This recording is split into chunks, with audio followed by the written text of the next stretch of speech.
Uh, our collective apologies. Sorry, we're late. We do have a tendency to start kind of late. It would be good if we were on time, but this was actually an emergency. I was making a cup of tea. It went successful, but I filled it quite full. And then I was in my hallway, and to save me having to go back and turn the light off, I tried to turn the light off one-handed, which went absolutely fine. But the tea was quite full, as I've said, and it was pitch black. And I then started spilling tea on my finger in the pitch black, and then wanting to drop the cup, but because of what do you call that? A reflex. And then my finger's now really burnt. So, and there's tea all over my floor. Yeah. And if it makes you feel any better, I also spilled half and half earlier in my fridge and had to clean it up. Half and half. We don't have half and half here. Oh, we've got another British American thing. So what do you call cream that isn't heavy cream? Like just like classic So we coffee have cream. single cream and double cream. Okay. So double cream is like heavy whipping cream where it's just almost pure fat, and then Yeah. single cream is like half whole milk, half double cream. I don't actually know the difference. But do you know what? Single cream. What is single cream? Single cream, half You milk. know what? It might be that. Yeah, I never equated it to that because in the Big Lebowski when he drinks his famous White Russians, I was always like, oh, I really want to make a White Russian now. Like probably Yeah, anyone who's watched that movie. And sure. then it was like, oh, buy some half and half, and I'm like, that is not a thing. Like what the hell are you talking about? That's But I funny. used single cream and it worked. You just have to be careful to do it over the back of the spoon, otherwise it curdles and it's really gross. Yeah. Yeah, Yeah. I can make cocktails. Nice. Yeah. All right. Is single cream the same as half and half? I Cora don't think it answer. is though. I think it's just cream. Like I don't think there's any milk involved. Then what is double cream? I think it's just different fat content. It's just a heavier fat content. But I don't think it's like milky milk. It's just So you don't honey. actually have, it's not like a formulation where like they literally pour. Okay. Yeah, it's not half and half, buddy. Right. It's not half and half. It's not 50-50. We're working with different ratios here. If I was from the north of England though, I'd say half and half. Why is that? Do they call it that up there? No. No, they pronounce things differently. Oh, so they don't have a soft A. They go half and half. They Right, don't go like half and half. grass is grass and Oh, good for bath is them. bath. Good for them. So they're like, let me be a little American. Yeah, it's almost like, there was a slight influence once upon a time. Oh, yeah. Well, I mean, we've talked about this before, but the American accent as we know it, kind of, you guys used to talk like we talk now, and then you guys switched up in response to wanting to define yourself as culturally different from the colonies, American colony. It was more like the British accents sounded like the South Carolinian accent sounds like today. Right. With some, And I think if you look at like an Australian accent, certain Australian accents I think have a bit of that going on as well. Interesting.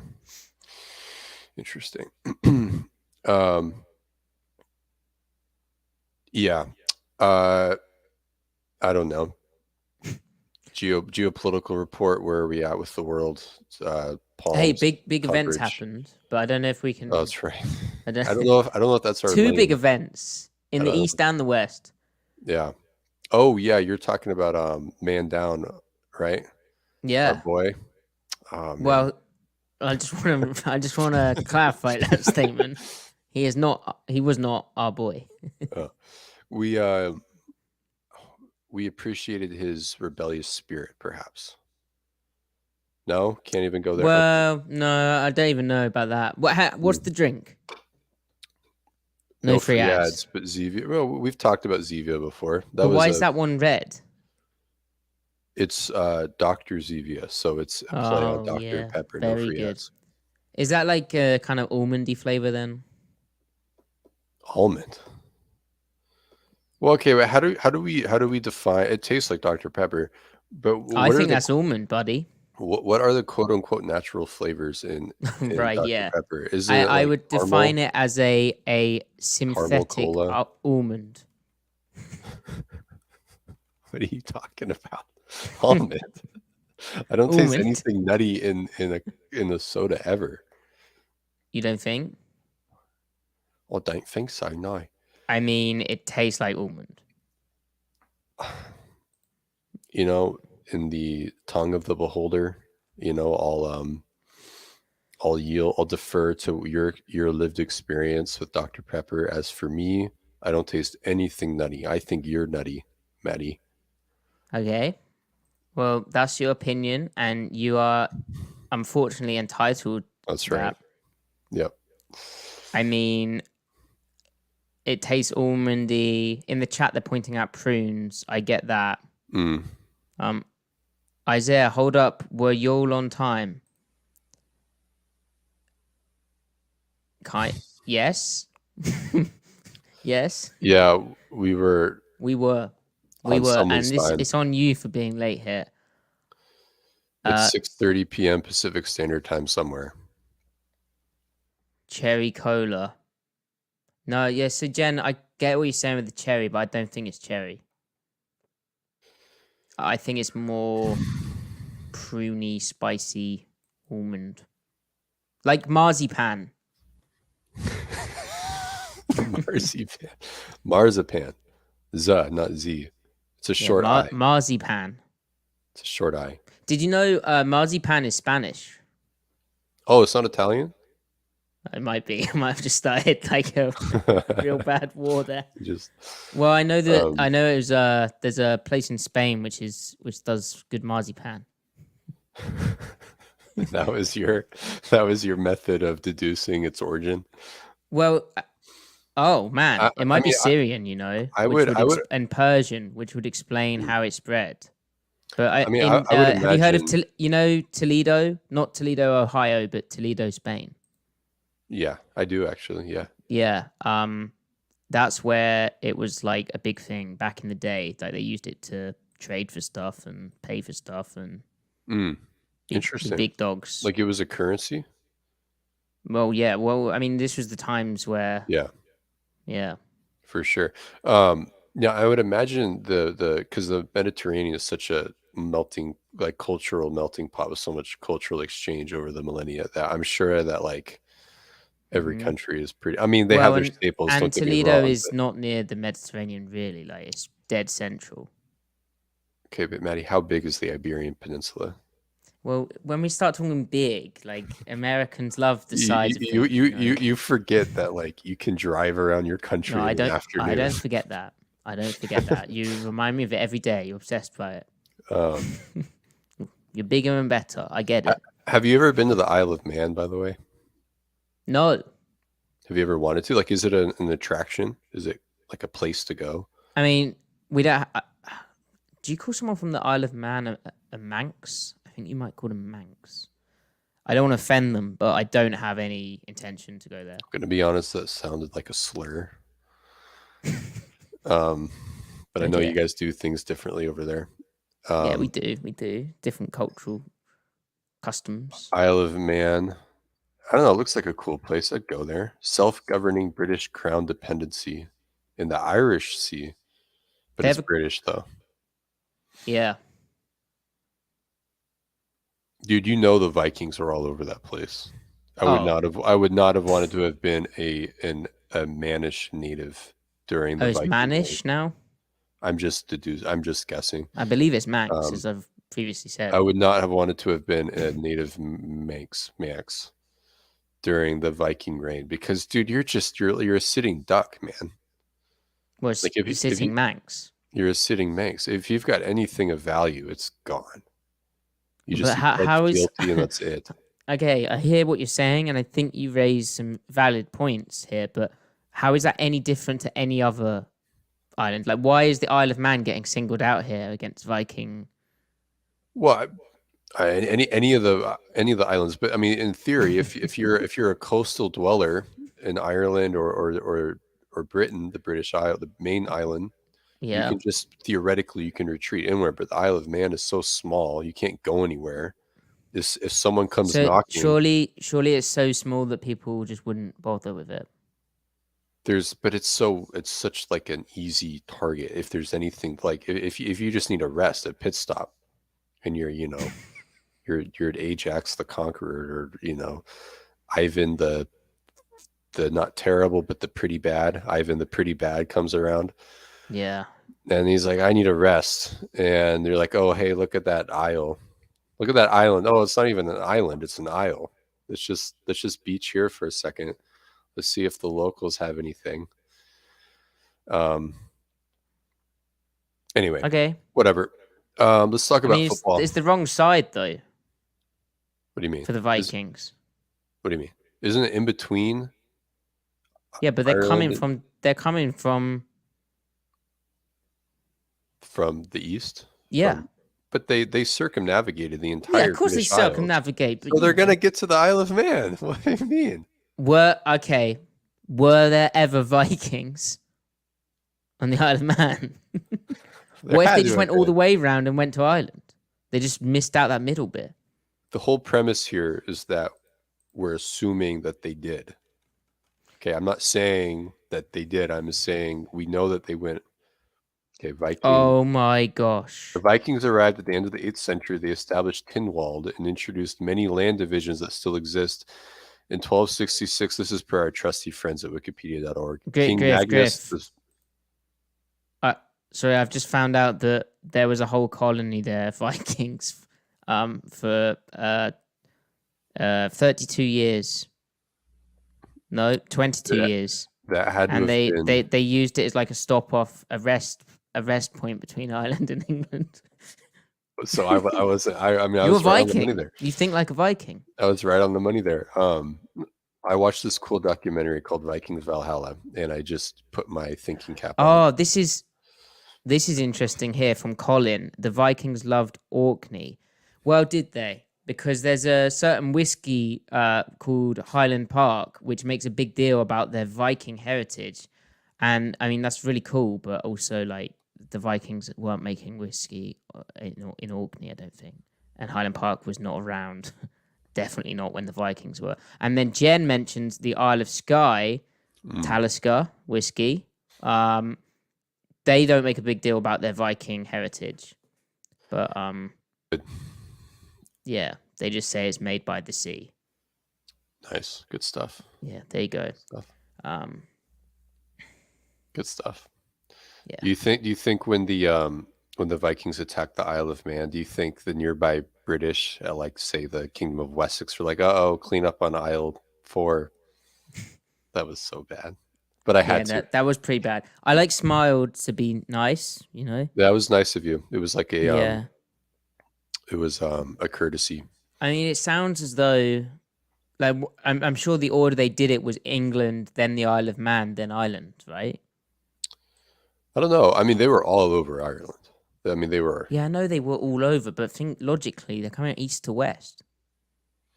Yeah, but what's interesting is when some of them, when they embedded in Britain, some of those groups then jutted off to Ireland too, and vice versa. Like, Well, is there was a that lot how of back like and forth. is that how Netflix showed it, or is that No, historically accurate? because then I went and watched a bunch of actual documentaries on them. Like, oh, that's interesting. okay. I wonder. Fair enough. Anyway,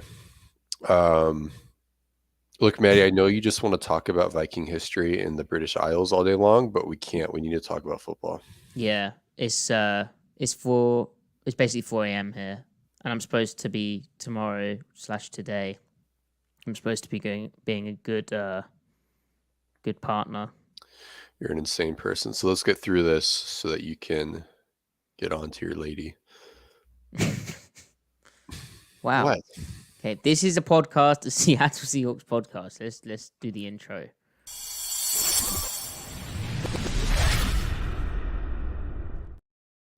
Welcome to the Seattle Overload podcast, where Griff and I are going to delve into the Seahawks Cowboys preseason week 2 2023 tape. But first, Griff, we have some news, some significant news regarding the Seahawks on offense and defense. Let's start with the positives. strong safety Jamal Adams was activated off the PUP list. I always want to call it PUP.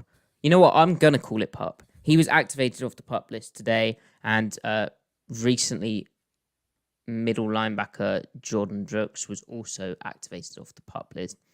Griff, start with Jamal Adams. You called him a good player. I think he's a great player. Now, the calling him good player does not preclude me from thinking he's also great. They're not You're just mutually hedging. exclusive. That's right. I'm hedging. Um, I think it's great that he's back. I mean, obviously, of course, it's great that he's back. It's awesome that he's back this early. I mean, this sounds like his injury was just like hell for someone's lower leg, upper knee situation. So it's great that he's back. And Pete said, I mean, of course, Pete's going to say this, but he said he's running around out there like you wouldn't know anything happened. We'll see what that translates to. I mean, there's one thing when it comes to recovering, especially from leg injuries, there's being fully healed from the injury.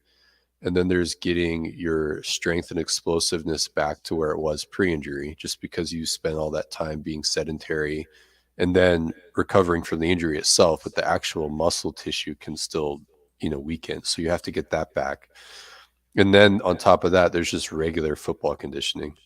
So, I mean, we won't really, and when guys come back from injury, yeah, they're fully healed, but they're not always athletically looking the same. That was Devin Bush's issue, right? From his ACL tear.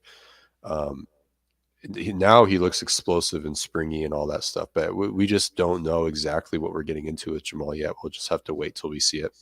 But it's a good sign. You can only take it as a good sign that he's back this early.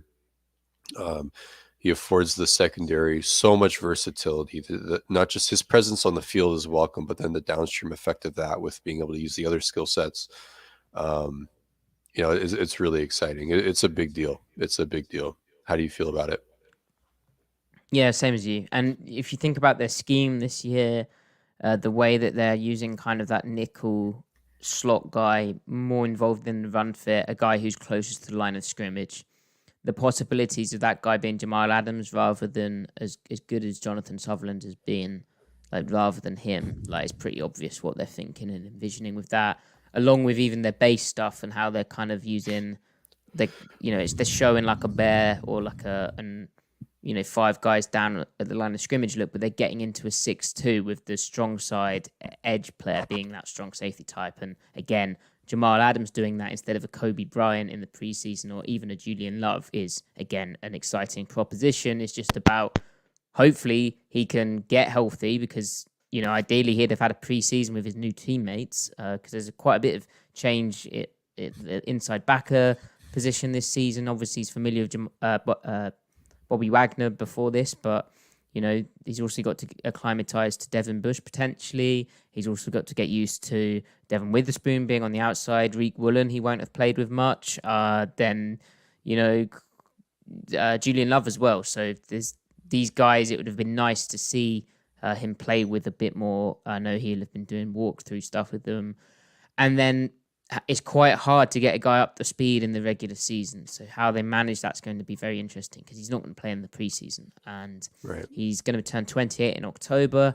Of course, Seattle has a potential out in his contract after this season where they would be on the money for $14.2 million in dead cap. But, that saves them a significant amount because that is a pretty hefty backloaded contract.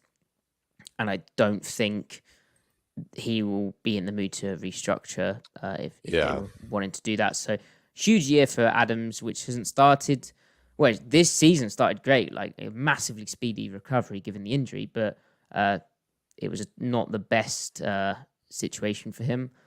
When he's healthy, he is that defensive weapon, and I think the scheme they're using this year is kind of perfect to unlock his full range of skill sets. So yeah, and like he and Love can be interchanged too. So it can be like Love can be the big nickel player as well, and then Jamal can be deep.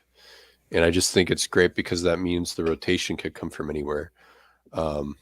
They can get in and out of a lot of different coverages because they know that they can use Love and Adams interchangeably to an extent. Yeah, I mean, Love in this game, Griff, had like some crazy good taking on blocks, setting the edge, where like it's good enough in that aspect to be a Yeah, nice kind of yin yang with Jamal right. Adams' ability setting the edge against the run. So, there's the possibilities for how they can game plan with this DB room. Yeah. Even like Devin Witherspoon being a guy who can work in the slot, he's obviously not got the safety body, but he hits hard. Uh, You know, just give him so many options.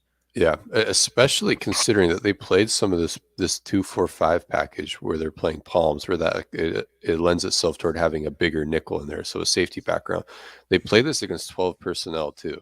So at that point, when you go single high, what is really the difference between the down safety and the nickel? If that nickel is basically a safety, so like true interchangeability starts to take hold. Now I hope they don't do that too often, because they unless they can show that they can stuff the run against 12 personnel Unless it out of works. this. Right. If it works, then great. I don't care. Do it all the time, because then they'll be really good against the pass. Um, I don't know. We'll see. By the way, there's an echo going on. Is that me or is that you? I don't know why I would be echoing. Let me just turn you down slightly. Apologies for the echo, people. Test 1, test 2, mic check. Mic check. Let us know if the echo continues. Thank you, chat. Okay. I'm surprised Thanks, it didn't chat. show up before. But anyway, never mind. Anyway. And then Griff, Jordan Brooks. So Jordan Brooks back in the building. We're big fans of Jordan Brooks' game, bigger fans than others. He also has an October birthday. Isn't there something about basically if you're born in a certain part of the year, you're more likely to be a pro athlete due to the way that people develop and school and all of that stuff. Anyway. Oh, wow. I'm pretty sure like the kind of fall, or as I'd say, autumnal dudes have the advantage. I think if you're they're older than their peers. I think if you have April, just no. Anyway, Jordan Brooks, he turns 26 in October.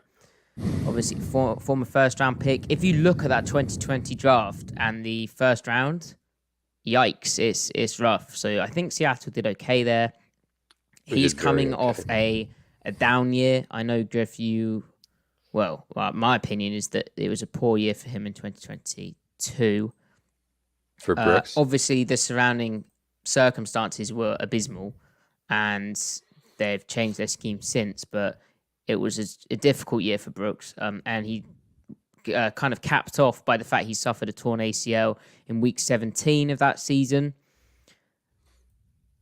His recovery's been remarkable. Like, he came off the PUP or PUP last week, wasn't it? Yeah, and he tore it in like January 3rd or 2nd. Yeah, week 17. So that's an insane recovery. That's like an Adrian Peterson-esque recovery.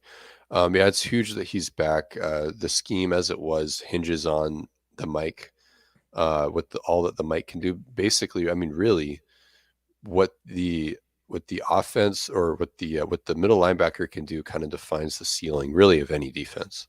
That's from that cascades down, like your versatility, your flexibility. It's how you answer problems that offenses present. That's even with, living in a too high world. So it's huge. Last year, I mean, there were struggles against the run, which to me felt like collective struggles. It doesn't mean that you still can't pinpoint individual play that could have been better. I thought he was fairly consistent against the pass, though. There were some hiccup moments, more so in the first 5 games, especially on specialized calls like busting like fire zone rules. But he also wasn't the only one busting shit. It was part of my language. It was like the nearby safety too, and a lot of that stuff, whether it was Neal or Josh Jones. So I don't know. He either way, moving forward, he has the skill set that they want out of one of their inside linebackers. So I mean, when he's healthy, just the way that Pete Carroll talks about him, I mean, what's that term he uses, Griff? Natural. Yeah, like he's really a natural, good football player, quote unquote. Yeah, he gives him rare praise for the position. Like he it's one of those where the PFF grades on certain things don't really paint the full picture, that they're not the best metric in that sense. And it's hard to find a metric for, you kind of have to use the tape when you're analyzing like a zone coverage. I don't think you can isolate with any one statistic an underneath zone defender. It just it doesn't lend itself toward that, because you can have You should create a graphic on Twitter for that kind of thing. Um, but yeah, he like if this defense is going to be really, really good, it can be good. But if it's going to be really, really good, it's going to be Brooks being 100% the Brooks that we've known, playing in a scheme that is conducive toward thriving in. So, and they have, I think, the infrastructure for that to happen. It's just, is Brooks all the way there athletically? Again, Pete said, oh, it looks like nothing's wrong with him. So who knows what that means? Maybe things crop up in really unique situations where it's like, oh, Brooks makes that play last year. Maybe he's not all the way there yet. So I hope he is. It does seem like they're tweaking the scheme a little bit, as though Jordan Brooks is not playing Mike, and or the Brooks that they had last year isn't. Well, as though it's going to be Bobby in there. So Pete Carroll made the comment that essentially Devin Bush had earned time to play, and then Bobby would be on the field sometimes, and Brooks would be on the field sometimes. Oh, I didn't. That's good. That's well met for me, because I did not interpret that Bobby would be taken off the field ever from what Pete said, which I would happily embrace your interpretation. Maybe I missed a key word that Pete said, but to me it sounded like Bobby's pretty much going to be on the field, and then Bush and Brooks will rotate in and out in nickel situations. Yeah, so Seahawks Our Life 12 says, Pete said they'll try and get Devin Bush in there with Bobby and JB. How do you think they will do that, or what type of scenarios would they use them in? So I think that brings us to that topic nicely. Thank you for the comment. So essentially, the way I see it, and Griff, you took it in a pessimistic way, but I took it more as a bit like what they're doing with the corners now. Now Witherspoon's missed time, and Trey Brown and Mike Jackson have performed okay in the preseason and obviously done well in camp at times. Witherspoon can't just come in and be an immediate starter. Those guys in the competition have earned their ability to rotate through. And as Seattle's done in past seasons, particularly the condensed preseason stuff, they're kind of going to have like semi-open competitions going on at like week 1, week 2. So yeah. I think Devin Bush is going to be... So in Seattle's defense, we still say will, like we talk about it, but in their base defense, they're 3-4. There's 2 off-ball inside linebackers. And the terms for those are the Mike linebacker, who goes to the strong side of the call, and then the Jack linebacker, which we call a will still. I mean, it basically does what the will used to do, but it's technically in the system a Jack. Now, Devin Bush is that kind of Jack player, and Jordan Brooks can play Jack or Mike, and then Bobby Wagner in the base 3-4 stuff is more of a kind of Mike, because you go less out in space in base stuff. You have less kind of carrying of stuff, potentially, which we can talk about. You're more kind of just in the middle, playing a bit more north-south in the base 3-4 stuff. Generally, this is all generalizations. Now, in nickel, the way that Seattle's playing nickel, and there's an argument for both, but that could be a situation where Jordan Brooks plays the Mike and Devin Bush plays the Jack. Now, there's a reason why that might not be the case, but the reason Bobby Wagner could still stay on the field in nickel and other situations is he's got a real blitzing ability, and there's no reason that they can't get him 5 to 10 snaps in a game plan where he's down on the line of scrimmage as a blitzer, and then he's either green dogged on the running back or hug rushing on the running back, or just straight up rushing over a guard. Like there's different things they can use. They use him as kind of like a spinner type. I think that's how you play him a bit more in the passing down situations. However, Griff, the reason for your skepticism, I think, is potential that it's well placed, because if you look at the coverage that Seattle's running in this preseason, it is not asking much of that middle linebacker. That he's kind of spot dropping. All of the stress is being placed on other positions, and Jordan Brooks is very, very good. He's like he's got the movement ability that Wagner used to have when it comes to turning and running with these kind of deep over routes, these deep routes, carrying stuff, wall carrying stuff, all that stuff. I think Bush could do it, but he's kind of rusty, not really. It looks like he hasn't been asked to do that in Pittsburgh, and so he's getting used to that. But Brooks can do that, but Wagner, cannot anymore, and the coverage grift that they're running this preseason isn't asking them to do that, is it?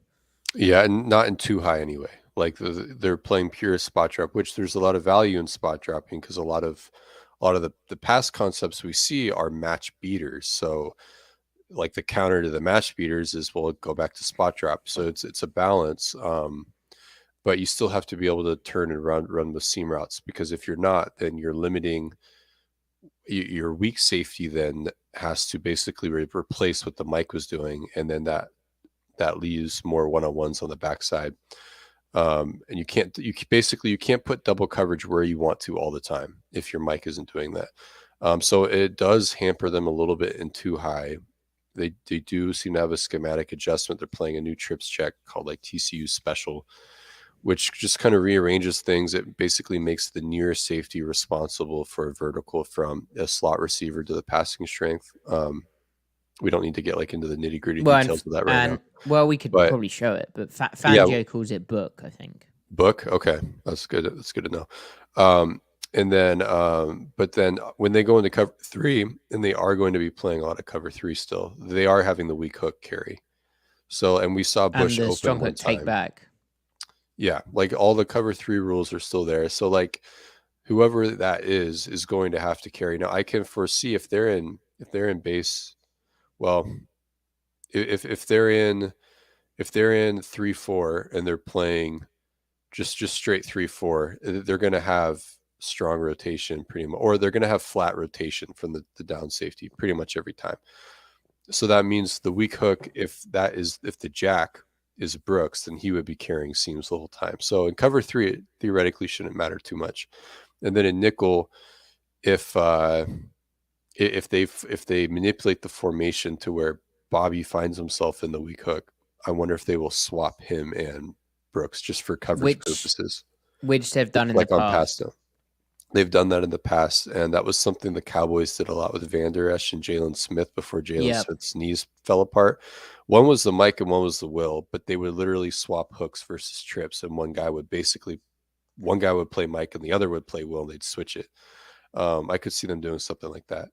And that was when Chris Richard was the DC. So it's not like that concept is totally foreign to P. Like you'd think he'd be comfortable with doing that if one of his former right-hand mans has done it. So anyway, we'll just see what happens.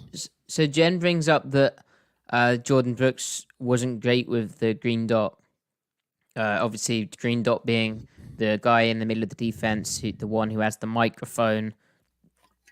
Or not the microphone, the speaker in his helmet connected to the defensive coordinator's microphone to get the play call and then circulate that amongst the players in the huddle. I think he speak about how that was a difficulty for him or acclimatizing to that, or did Pete speak about that, or maybe Clint Hurt did? Anyway, yeah, I don't know. Obviously, last year was a bit of a mess. I think Brooks probably did take a while to acclimatize to that, but I think the green dot thing overall is slightly overplayed. Like, I know Jen's also brought up that Bobby Wagner said in one of his first press conferences he was taking the green dot. Well, it does make sense from a leadership and experience perspective, and it does also imply that Wagner is going to be on the field to start off with quite a lot. Like, they need Brooks to get up to speed, but at a certain point, Julian Love could do it. Like, he did it for the New York Giants. Like, I mean, you're just repeating words that the DC put into your mic. I mean, it's not that big of a deal. And that said, like, the Mike isn't the only guy with check assignments. Like, the Mike has rules, the Jack has rules. Each safety has checks they have to communicate. Like, the whole defense needs to know. Well, the safeties and both inside linebackers need to know the entirety of the defense. Like, they all have their things that they need to know for the front structure and what each formation does to them and stuff. So whatever. There you go. Whatever, man. Okay, so now to we kind of ended that on a negative note, maybe, but I don't know. We'll so now clip our way back. More negative news. Well, hey. So Seahawks first round pick of this year, 20 overall selection after a great game, a great second preseason game. Wide receiver Jackson Smith in Jigba. Unfortunately, he has a slight fracture, just a slight one in his left wrist, but he had to have surgery. And Pete Carroll today described that as like a real small crack, but a very kind of elaborate surgery for that. It's very unlikely he's going to be ready for week 1. Yeah, that sucks. And it could be a 3 to 4 week timeline, and because Pete Carroll said 3 to 4 weeks, we'll see what happens. But Tyler Lockett defied the odds and came back a lot quicker than they expected. You just don't know how long this could be for JSN. But there's not much more to say than it sucks, and then it obviously creates opportunities for other guys. Yeah, true. I'm not worried about like once he gets back, he won't need like a ramp up period because he seems so plug and play from like understanding the procedural stuff, and then like he can run his crossing routes in his sleep. Like this game against the Cowboys, he separated on every single route that was like a real route, not like a runoff route or anything. His horizontal separation, like guys will be even with him at the stem, and then as soon as he starts to bend his route, if say it's a crossing route or an out route, he gains so much ground on them because his speed through a curved line is just insane. Like the other guys drift and they just lose him. It's really impressive. It's really impressive. Like it was nothing like we've never seen before, but it's like, yeah, that's Jackson Smith-Njigba. That's why they drafted him. Well, we did see it before on his college tape, right? Like when we're like obsessing over the kind of angles he's able to create moving at speed. It's the same stuff showing up against NFL opposition, against first-string defenders. Right, like the idea that he is 100% translatable. Like, it's just cool. It's like, oh, they got exactly what they bargained for, So it sucks, but they'll be fine. As far as the week 1 implications, I think that they were favored against the Rams even before drafting him.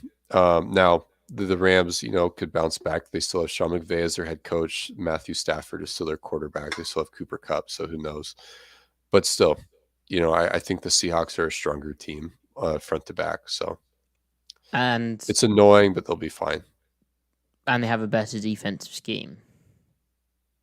And they have a better defensive scheme and a better defensive roster.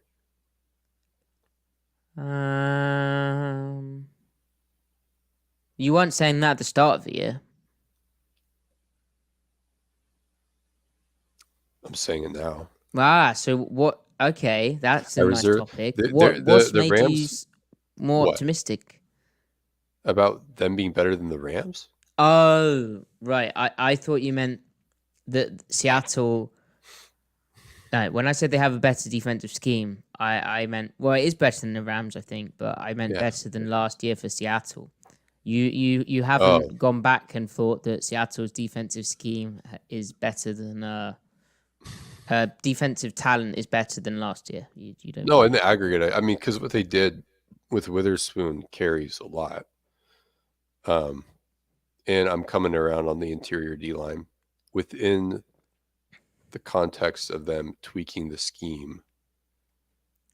Okay. And the edges are fun too. Like I feel good about the edges. I think we both do. Absolutely. Right. I thought I'd got you then. I thought I'd cornered you. Maddie, I can cope through anything.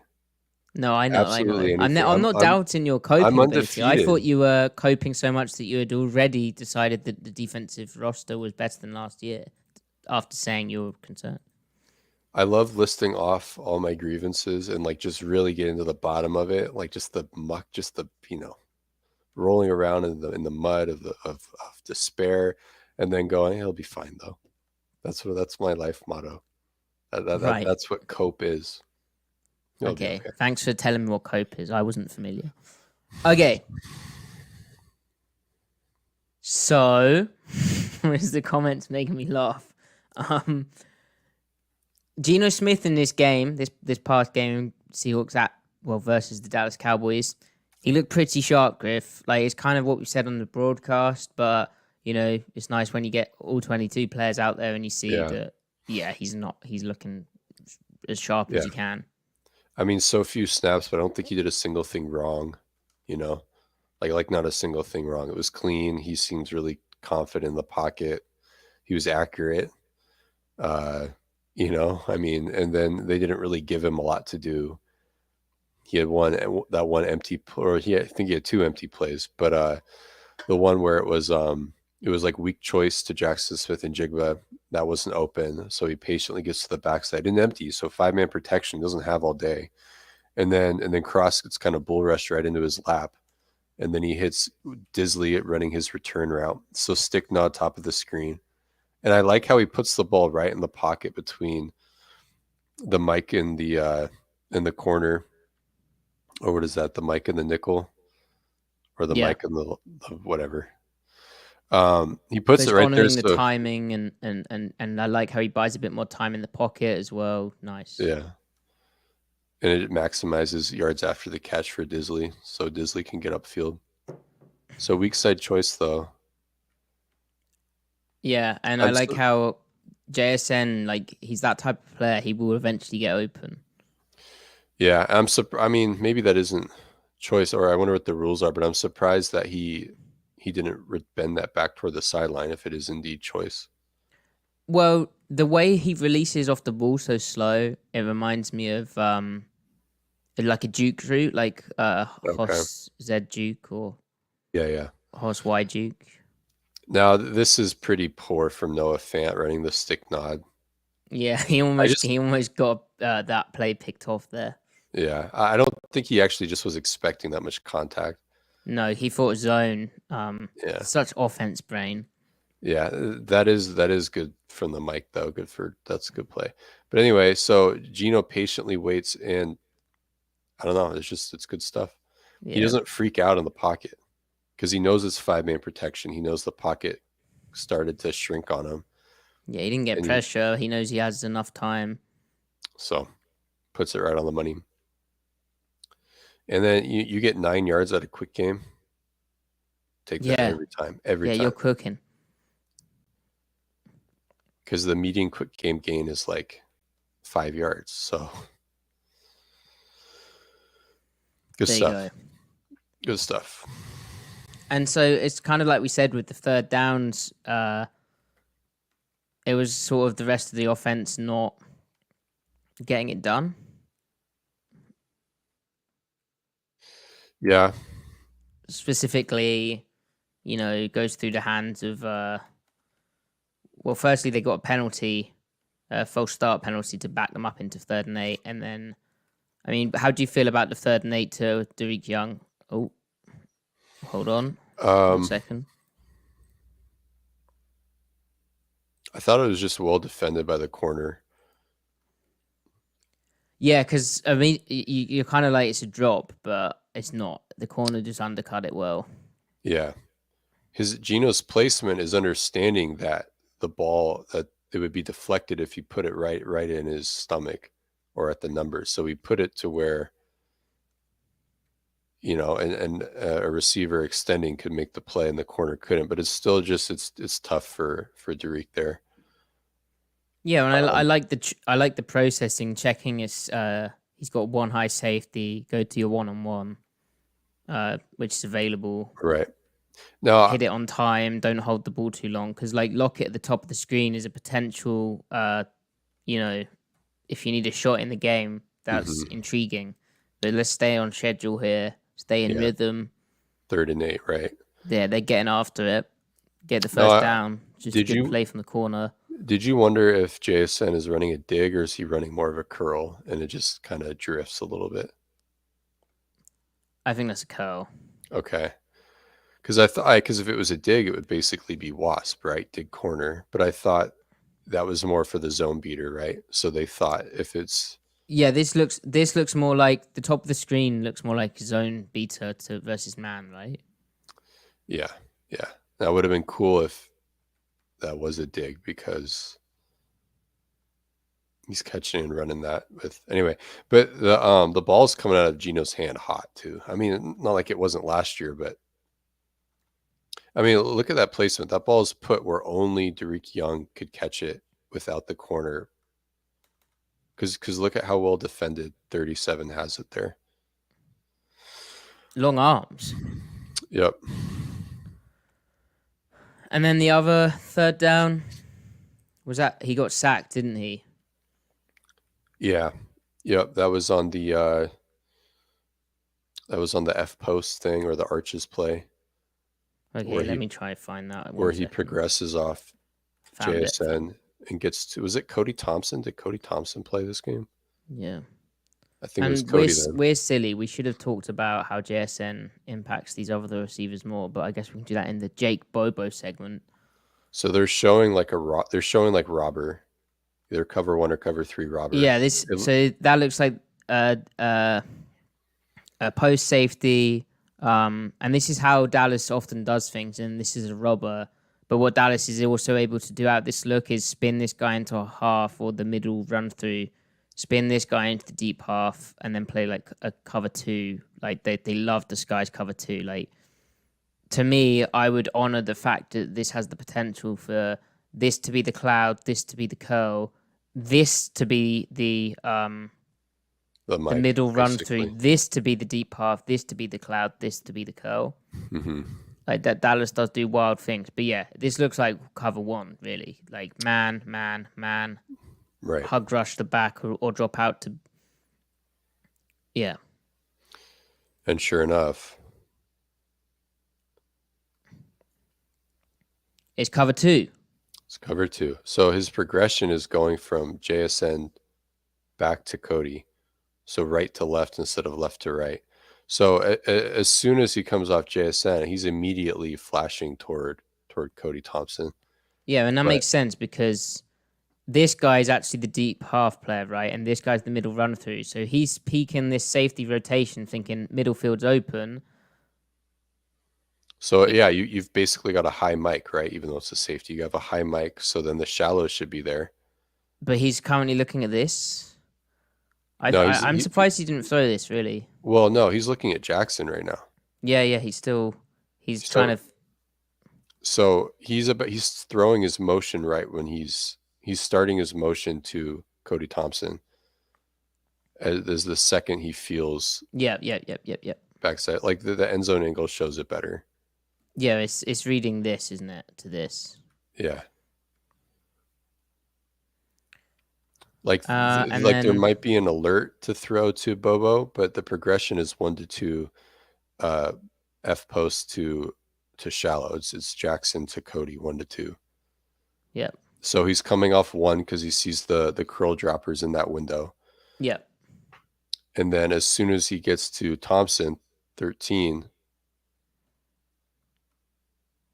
Tross has given up the inside to Sam Williams. Like he's about to drop his arm out to start his throwing motion, and then he feels it, so he immediately covers the ball up. Are you concerned about Charles Cross against wide 9 guys like this? Because he had issues with it. Well, issues is a bit strong. He found it more difficult. Like it was the hardest thing for him was that kind of wide 9 alignment guy, how to set to them. And when they convert speed to power, right? I mean, exactly, he is on the lighter side. I feel like he does not brace well for that. He probably could have made that not as bad as it was. I think in the Vikings game, he got shot put a little bit too. I don't know. I think he can be better than that. But yeah, that is kind of the weaknesses of his traits revealing itself. But we should expect him to get better, though, I think. Well, yeah, in preseason, that's what it's for, right? Yeah, I mean, Evan Brown didn't look great week 1, and he had an awesome game this game. So, yep. But yeah, overall, Gino was pretty hot. That was just he didn't quite have the timing for the play. So Griff, offensive line wise, that was a rough moment.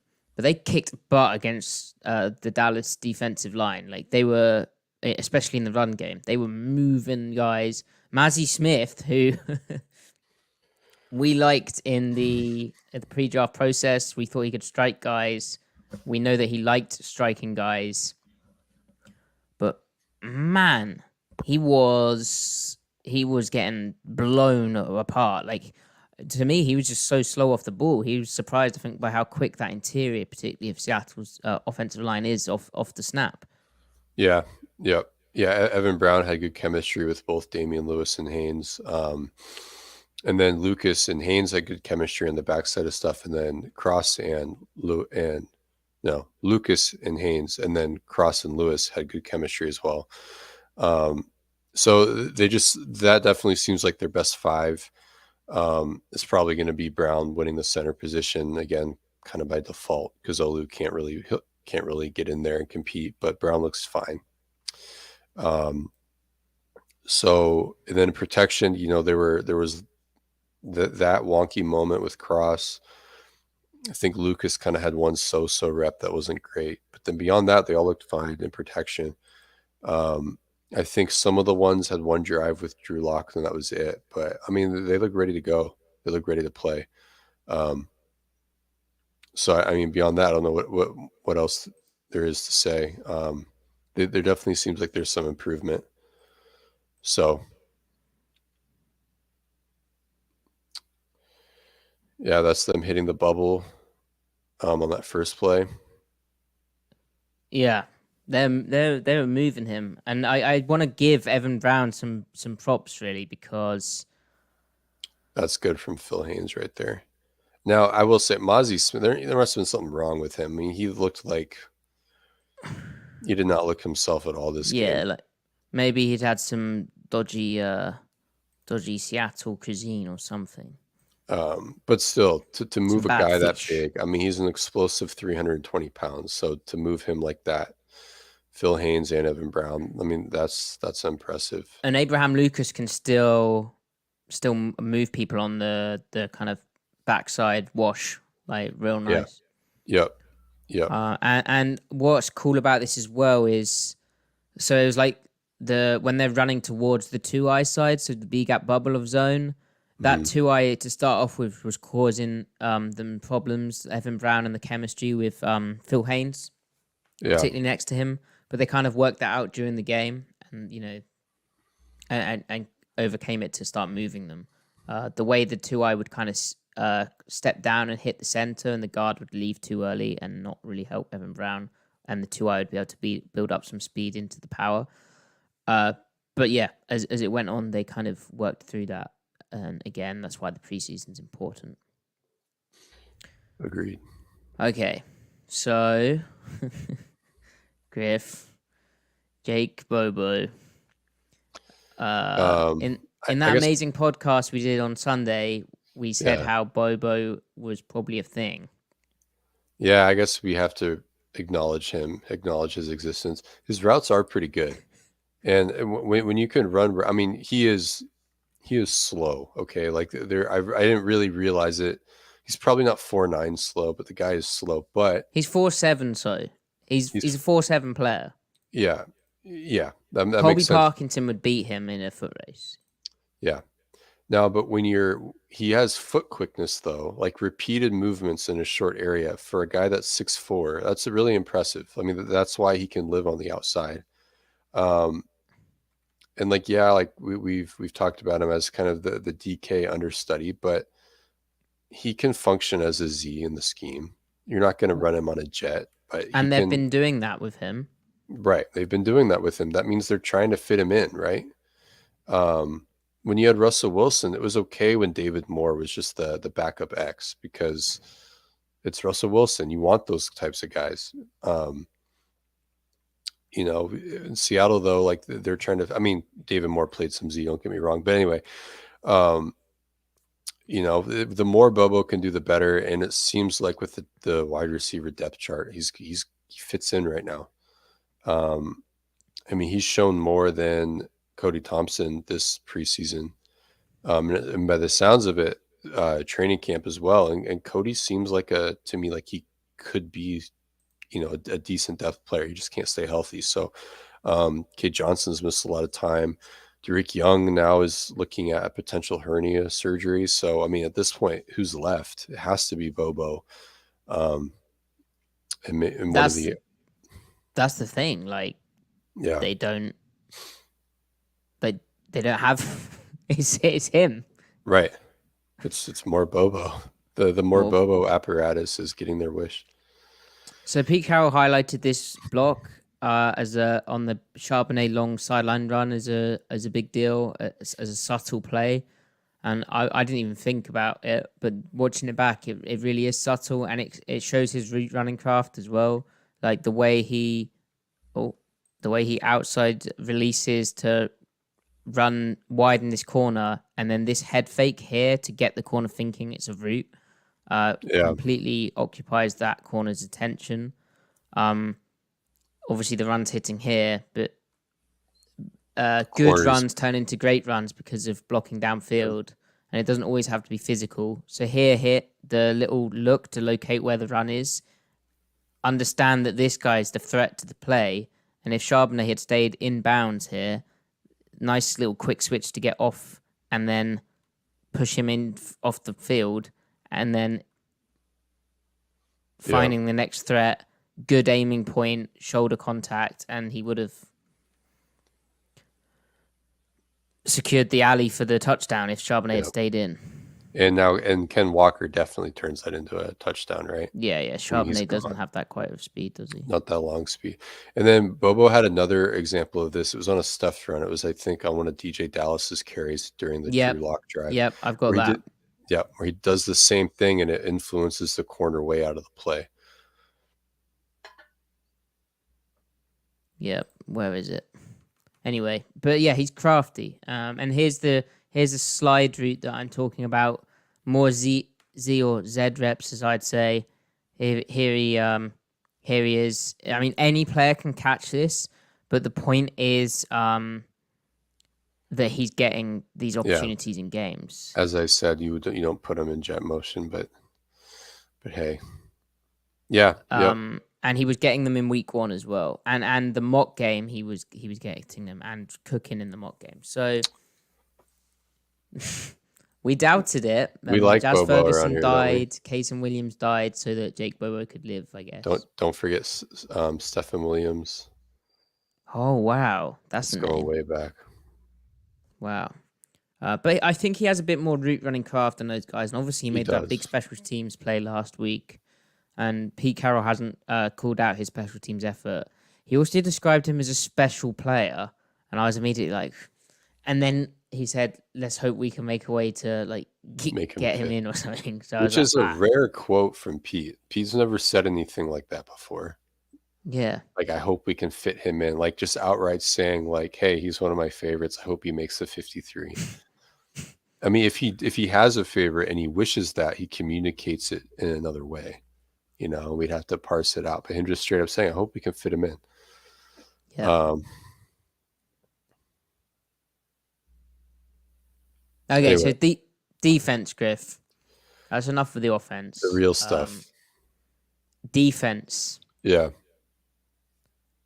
Outside linebacker situation, does anyone really stand out? Like this was another game where Maffei, for me, popped off he popped off the broadcast, and then watching the tape back, he's still kind of Boye Maffei, but that win he had on the tackle, strong hands, getting around the corner, that was impressive.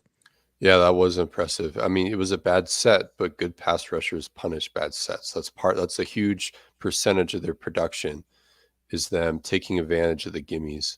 Because not all pass rushers do that. Sometimes they waste those opportunities. So he didn't gain any depth in his kick step, and then he flashes his outside hand, and Maffei eats him for lunch. So like really good stuff, like him cornering. He could not get the angles last year, and so he read that rush the right way and timed his hands well. And when he times his hands well, you see how strong his hands are. He had a really good it was basically a club, or it was like a speed swipe, and then he threw an extra club for good measure when he bent it around the tackle to get to the quarterback. And then his bull rushes were really effective. I mean, his speed to power is legit, like first round traits, just popping, flashing. So it's really good stuff. And that is Maffei's game. Build out of that. And then adapt to the tackles adapting to you as the game goes on. That has to be his base, right? Yeah, it's his fastball. It's he finally seems to have established a fastball. It's like he found the zone with his fastball. And now all his off-speed stuff can work a little bit better. And then his counterpart, Derek Hall. I mean, Derek Hall wasn't as impressive as Mafe was this game, but Hall is way ahead of where Mafe was as a rookie. And Hall's also 3 years younger than him, but 2 years younger as a rookie, because Mafe's 25 right now, right? Yeah. Um, so Hall's 22 and Mafe was 24 as a rookie. And Hall's movement skills is the most. He won't be the best edge this year, but he has the best combination of movement skills and traits of all four guys. Like the combination. I mean, his There, ability to run that curved line while still applying the strength and power and drop his hips and drop his shoulders is just, you can't teach that. You can't coach that. there's so many plays, like for instance in this game, where it's not the opportunity for him to get a sack, like because the ball's come out, or like for whatever reason it's just not the opportunity for him. But he is working on a tackle in a pass rush, and he just has endless surges of that power, speed, and ability. Like he Repeated comes with movements. another punch and a rip, and then he accelerates through that, and you're like, what is? Yeah. How is this Yeah. happening? Yeah. And on that sack that he had, that transition to where it's inside long arm move and then he swims over to work inside, like that was such a violent action. But then the fluidity to do that, the coordination, it's like he's a basketball player crossing someone over in the paint and then getting upfield, getting up court again. But he's doing it while like engaging a 330-pound human being. Like he's putting so much force through the ground with his feet, surging back up through his arm into the tackle to do that. Like it's insane, insane power. Yeah, And it's in a 255-pound body, so that means you get the pure speed too. Like he'll get sacks where it looks like Daryl Taylor sacks, just pure speed rip, and then he'll get sacks where it's straight speed to bull rush, and then he'll get sacks in time where it's like speed to, okay, my speed is matched.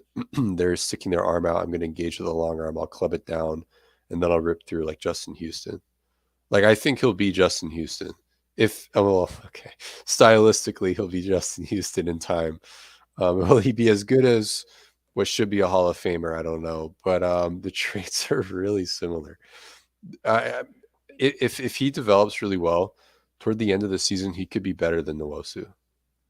Honestly, he could be yeah. better than And Nwosu. it was nice seeing Nwosu out there, like the way he understands how to set edges and take shots. Pretty cool to He's see such it a again. stud. Yeah, Nwosu's a stud of a player, Football player. football player. So last two guys, Tyreek Smith and Levi Bell, they're having a kind of a fun competition on the back end of that outside backer stuff. And Yeah, realistically, if you think they've got Darryl Taylor, they've got Taylor, Mafe, Hall, Nwosu. Are you going to carry more than 4? 5's probably the max. So one of these guys is going to have to be the odd guy out. yeah, Smith has the advantage in that he was a draft pick, whereas Bell is an undrafted free agent. Smith, obviously, a 4th round pick previous draft, right? Or is he a 5th rounder? Anyway, day 3 pick. That's a way of getting around that. Injury redshirt, yeah, he's flashing.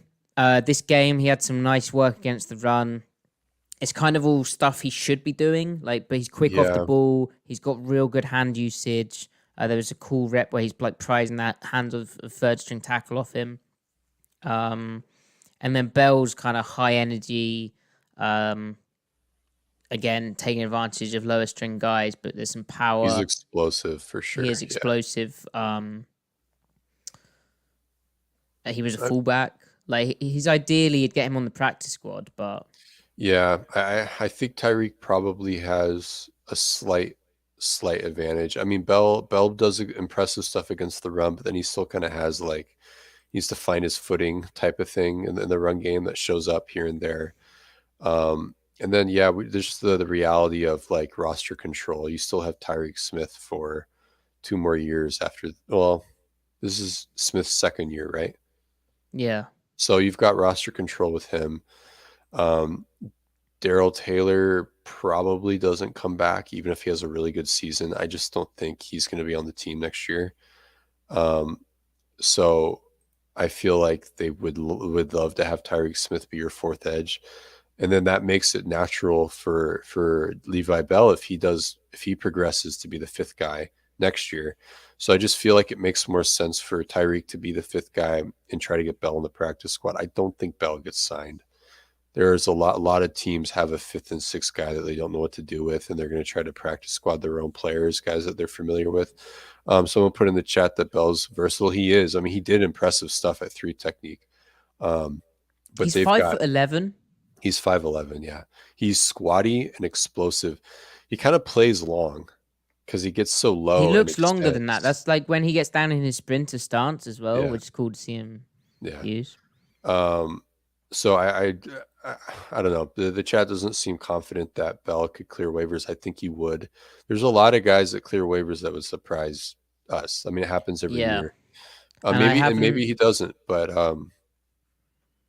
Yeah, and special yeah, teams does come into all of this too, like especially with the waiver claims. yeah, yeah. So And I mean, Tyreek's body of work goes back to college still. I mean, he's kind of like he can be Jacob Martin in the NFL. Jacob and it's Martin can't. underrated that I think he brings a different thing to the other edge types. I mean, he's a technician, Yeah. and Pete has brought that up a lot and really likes that about him. I mean, you wish he could be a slightly more bendy because you see how he loses ground up the arc, but he's so good at cornering. That's so natural to him. And this is his first football action in the NFL too, because he missed all of last year. So like give him a chance to kind of breathe a little bit. But you know, if Levi makes it, he will have earned it. Yeah, and what we're saying really from this discussion is that this upcoming third preseason game at Lambeau Field against the Green Bay Packers, it's going to be huge for these guys.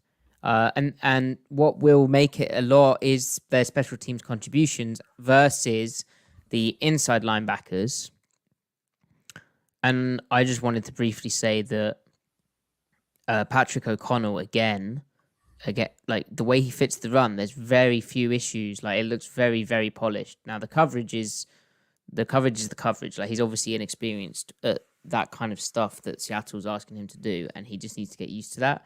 But like for a fourth inside linebacker on the depth chart, that's pretty reassuring, right? Yeah, definitely. Like I'm amazed how much better he is than Rattigan, like Yeah. fitting the run, Yeah, and even Ben Burke-Irvin. Yeah, Radigan kind of found himself a little bit this game, but it still pales in compare. I mean, O'Connell is an NFL linebacker. I don't know if that means he's a starter, but he's an NFL linebacker. But what a find! Undrafted free agent. Yeah. He knows what he's doing. Now they might try to sneak him on waivers, but like, how many inside linebackers do you carry? If you're playing 2, Do they try to get away with 3? that's Because what's going on here is, so there's a competition between Levi Bill, Tyreek Smith, and they're not just competing against each other, but they're also competing against Patrick O'Connell, and they're also competing against Joey Blunt and Sutherland at nickel, and potentially Artie Burns. So like there's 6-7 guys that are fighting for 2 spots, the 25th spot, 24th and 25th spot on the roster. So it's really about how many guys they want to carry. I think that they have so much depth at safety that Sutherland doesn't really matter how good he played. Well, also depends on how they view Joey Blunt.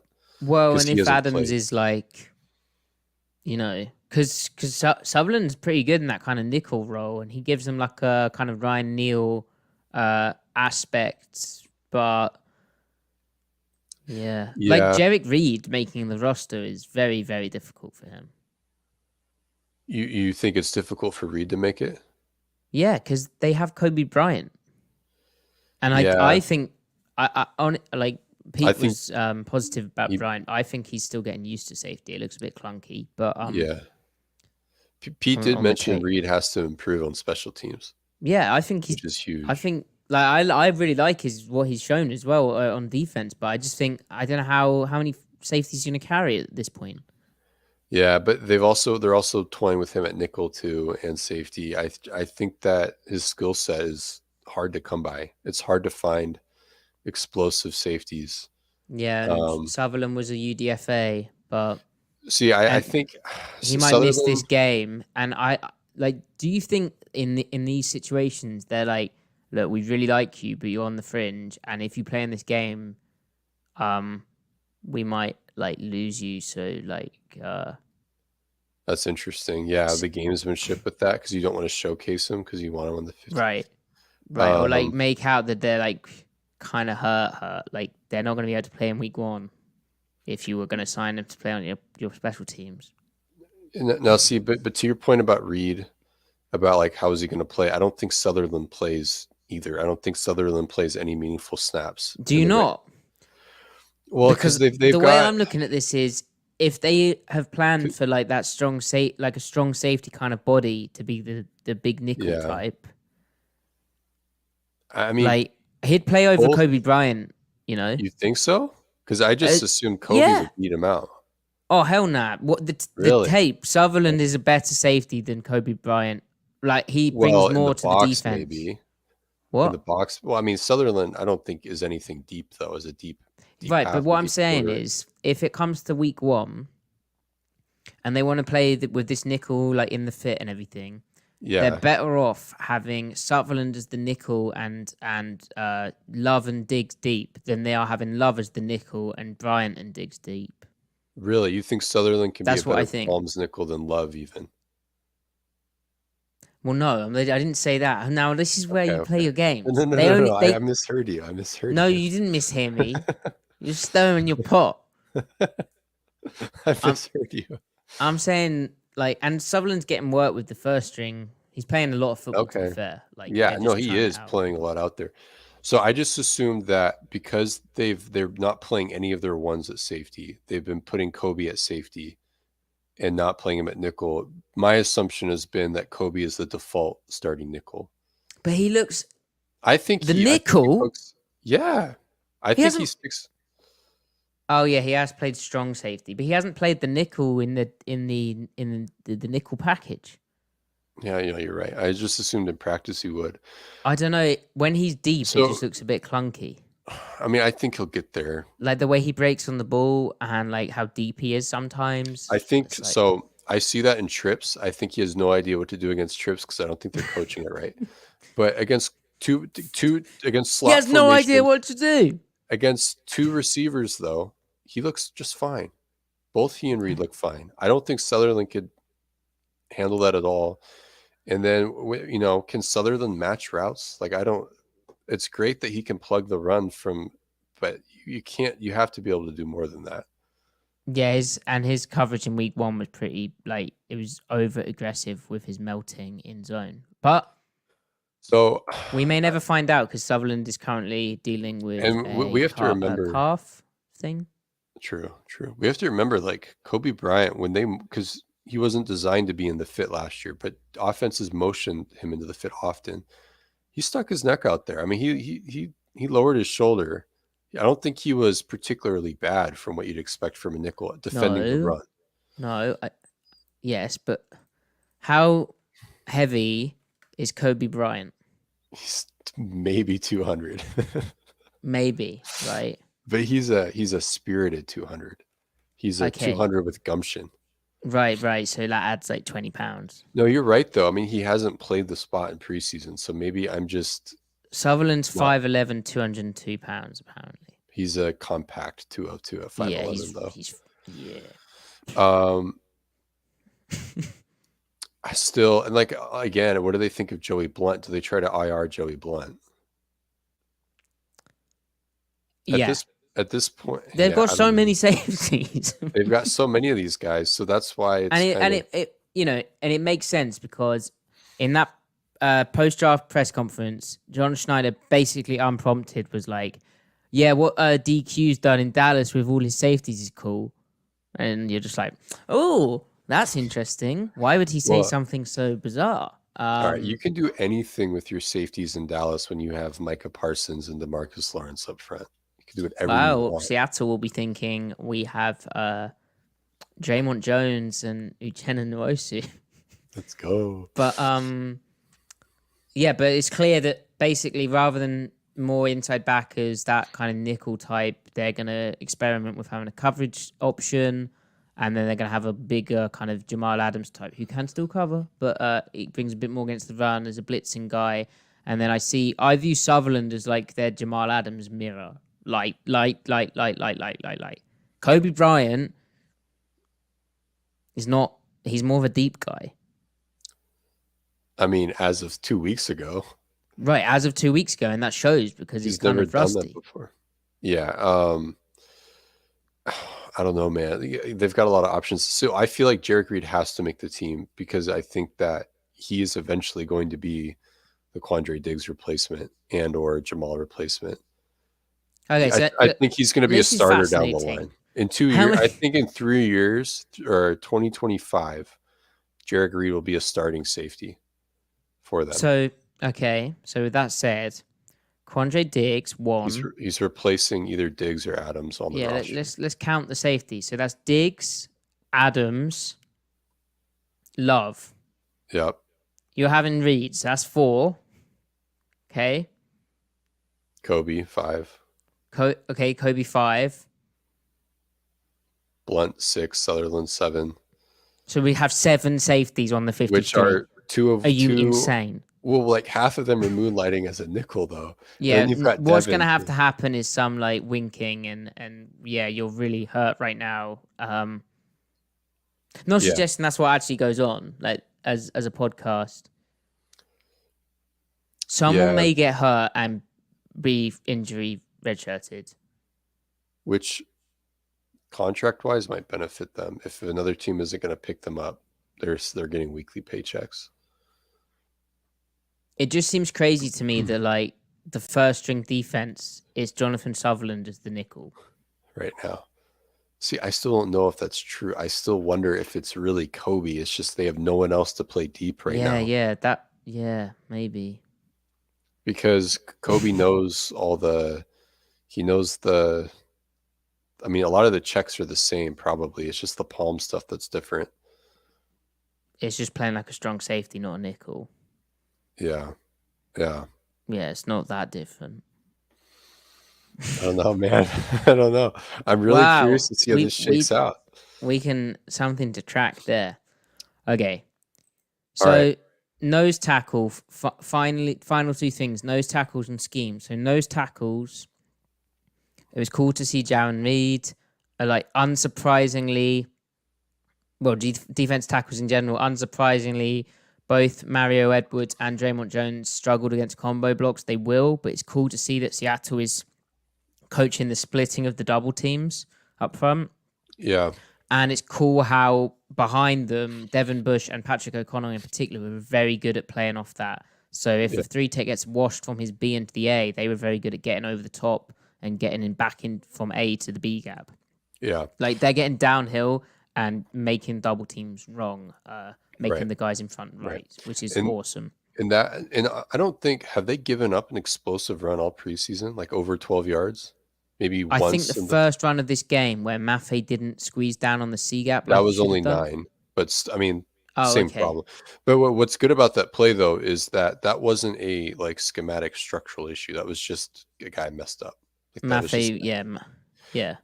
Like Maffei messed up, which kind of made Sutherland mess up a little bit. But later on in that game, they totally fixed it. Like that run, even if it was with Draymond getting yeeted, basically, it was not a good look for Draymond. The structure can still accommodate Draymond getting uprooted by a hard nose combo block on the backside of his zone run, or was it duo actually? It was duo. No, okay. It was weak. It was sorry. It was weak wide zone, I think. Okay, so a zone combo. It's a 4-man front. It's still hard on Draymond. But it's okay though, because of the front, the run fit mechanic, you've got help hitting the gap sooner and quicker, and from a closer proximity. So all it needed was just Maffei getting inside the tight end, and then Sutherland squeezing down the line better, and that run shouldn't go more than 5 yards, which is not great, but you're preventing an explosive. Like last year, all these explosive runs that just didn't need to happen, and they happened on alignment, really. Yeah, Pete Carroll said this year how they're doing a good job of leveraging the football and understanding their responsibilities, and that is definitely showing up, along with the fact that the scheme, as we saw in week 1, week 2 scheme, it's just so much more logical and better. Like they've changed it, and they've changed it for good. They've repaired a lot of the issues they were having. It's funny how I asked you about nose tackles and how we're talking about the scheme, but fine, we'll finish with the nose tackles. But I don't know.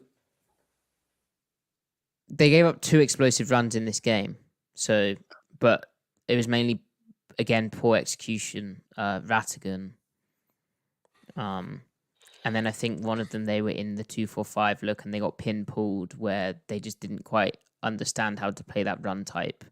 And then later on in the game, they played the same 2-4-5 front to that 12 personnel pin pull run, and they defended it well because they were more patient on the front side and set a better edge rather than trying to squeeze down against it.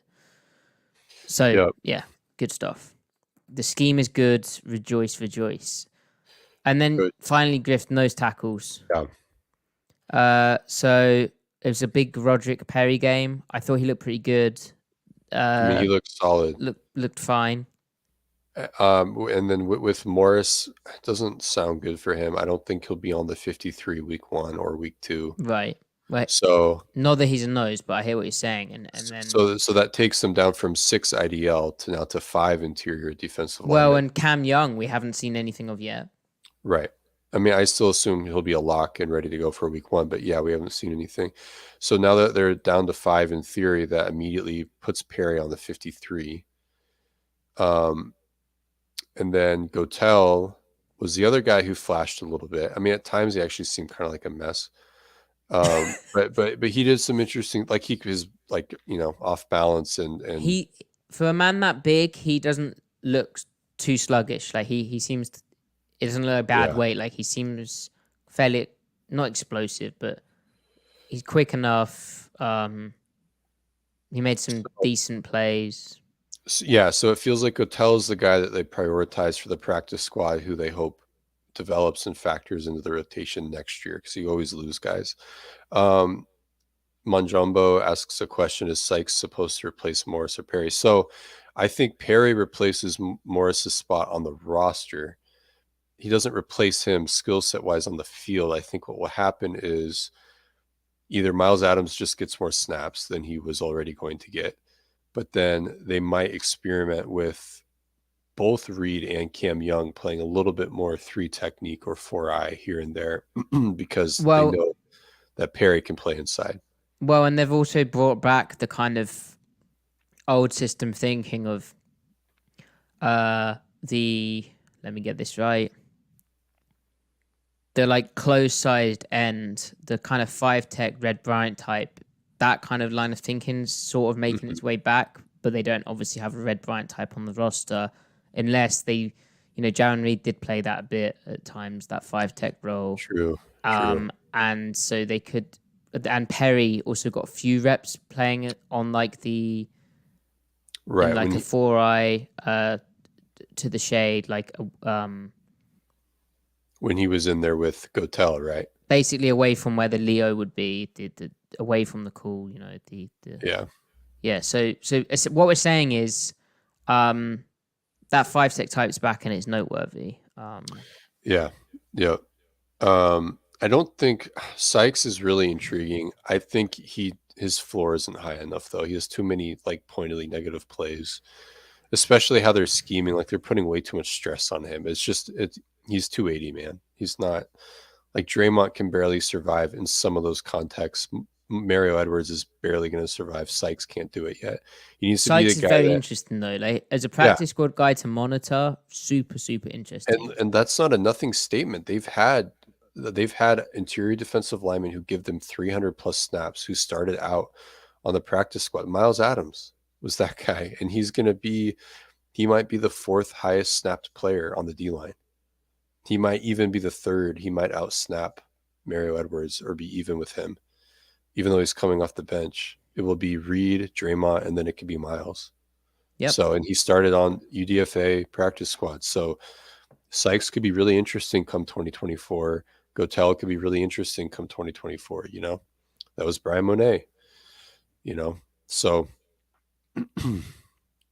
Yeah. And hopefully Morris does come back, but Yeah. And then once he Pete comes didn't have an back, update, so yeah, what do you do with Perry at that point? But and I so don't know we'll what's see. going on with Cam Young either right now because like we would like to see it in a preseason game. Yeah, they sounded optimistic. It's just a calf strain, and they're being really careful with it. And Pete said like they saw enough on college tape, which Yeah, that's and he kind of played.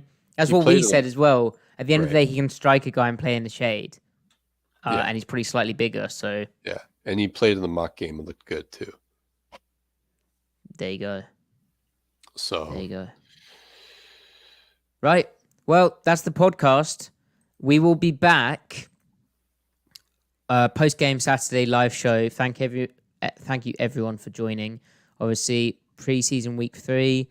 We're gonna have to do a mailbag episode as well, Griff, before the season. We're gonna have to do a before the season preview of the 2023 regular season, and yeah, then it's real football. We'll also have to cover the cut downs, and if there's any shockers. It's crazy that it goes from 90 into 53. I don't see what shockers there would be. It's more going to be an intriguing back end churn of like who they pick up. Like right. if this interior D line situation continues, surely they'll get interested with a vet, right? And are we going to see a trade? Oh, saucy. Tis the season. Tis the Yeah. season. Are you still wanting DeForest Buckner? Who isn't? Who isn't? What about Jonathan Taylor? You know, Pete Carroll doesn't value the running back position enough to go trade for one. This isn't 20. Was that 10 or 11? The Marshawn trade. 10. See, Pete believes in only spending rookie contracts 11. type of cap expenditure on running backs. That's why he drafts them so much, to be cheap at the position. He's not the labor icon we thought he was. He unfortunately has embraced big analytics and likes to keep his running back room cheap and fungible. Okay, brilliant. Thank you, Griff. All right, please do like the video, comment. 5-star reviews is a podcast. Follow Griff at CMike Spin Move. Follow me at Matty F Brown. Follow the podcast at Seattle Overload. We appreciate all of you. And yep, Saturday, it's an early one. You can enjoy lunch with it, can't you? 10 a.m. kickoff. Little lunch with the pod. Lunch with Overload. Goodbye. Yep.